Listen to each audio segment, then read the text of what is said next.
Kasus Vina, putusan pra-peradilan, kan Hotman sudah mengatakan berulang-ulang kasus Vina tidak bisa lagi dituntaskan hanya dengan proses penyidikan terhadap Peggy.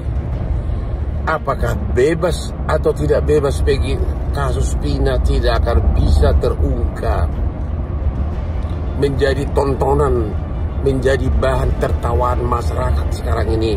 Proses hukum di Indonesia ini, saya udah bilang dari awal sebagai kuasa hukum dari keluarga Vina almarhum, satu-satunya adalah bentuk tim pencari fakta. Tidak ada jalan lain, tidak ada jalan lain. Oke? Bentuk tim pencari fakta. Kalau Bapak Presiden Jokowi bentuk tim pencari fakta, ini seluruh rakyatmu menunggu kasus Vina ini terbongkar, dan hanya itulah satu-satunya cara. Kasus Vina sebaiknya jaksa jangan melimpahkan berkasnya ke pengadilan negeri. Sebaiknya jaksa mengembalikan berkasnya berulang-ulang bila perlu, karena kalau Peggy diadili dan kalau nanti Peggy dinyatakan bersalah, maka akan ada dua putusan pengadilan yang bertentangan berdasarkan BAP yang berbeda. Tahun 2016 disebutkan pelakunya 11, tapi tahun 2024 di BAP disebutkan dua dari 11 ini, yaitu yang DPO, dinyatakan fiktif. Dan pertentangan kan? Pertentangan yang kedua tahun 2016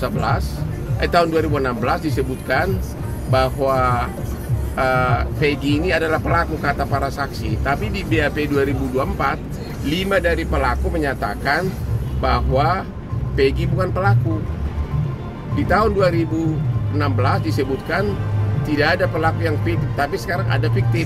Di tahun 2016 disebutkan dua DPO inilah yang mengantarkan mayatnya ke flyover, ikut memerkosa, tapi 2024 disebutkan fiktif.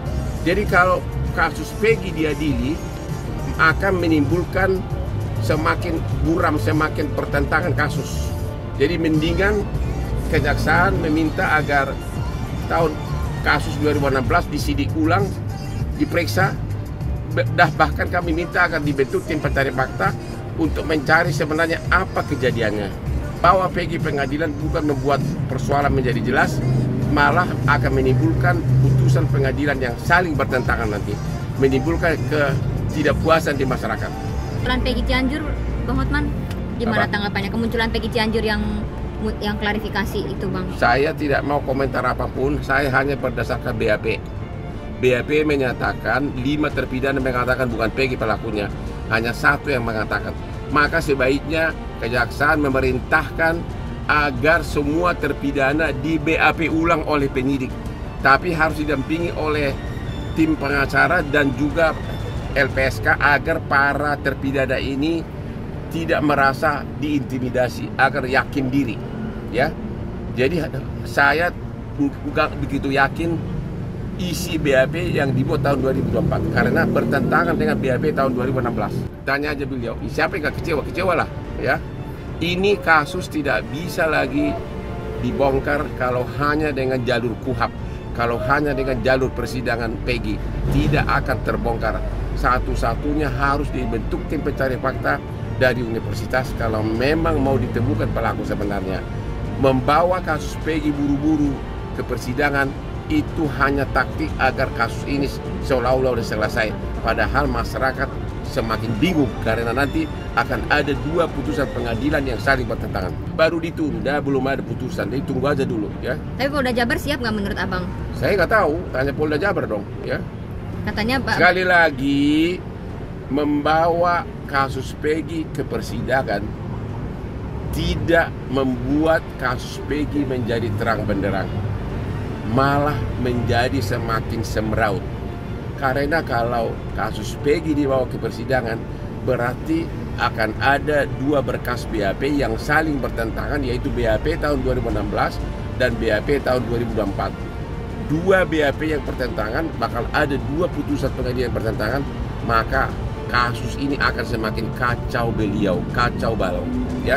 Jadi jangan, saya mohon kepada kejaksaan agar jangan begitu saja menerima pelimpahan berkas perkara dari penyidik. Minta di BAP ulang semua terpidana ini.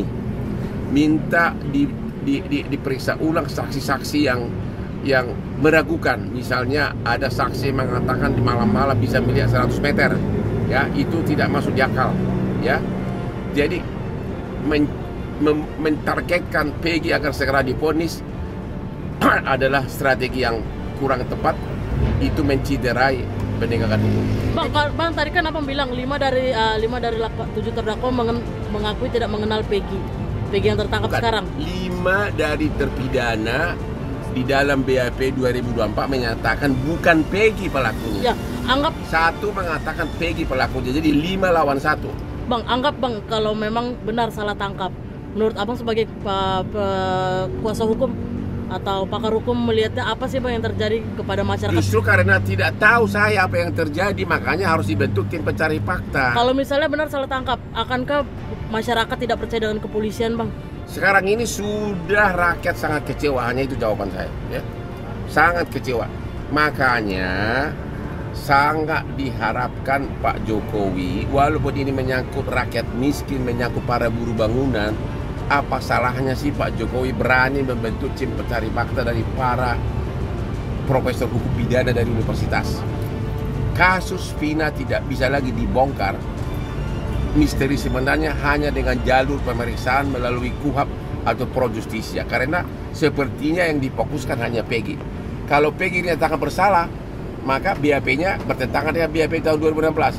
Kalau Peggy dinyatakan tidak bersalah, sama juga, berkas perkara saling bertentangan. Jadi akan ada 2 putusan pengadilan yang berkas perkaranya, yang BAP-nya satu sama lain bertentangan. Itulah namanya keadilan. Berkas Peggy kan dikembalikan dari oleh Kejari. Itu salah satunya, belum lengkap. Itu prosedur biasa, itu P19.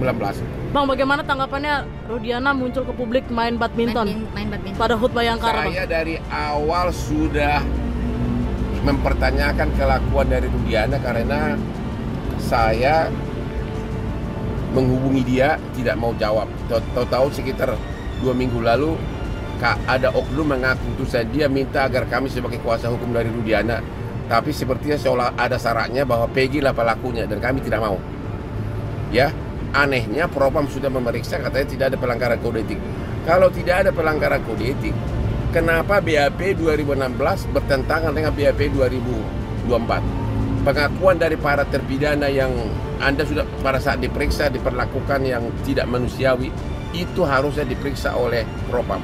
Tapi kayaknya Propam pun tidak cukup bentuk tim pencari fakta. Makasih. Jadi jangan lupa untuk subscribe Cumi Cumi. Ditekan ya tombol lonceng merahnya.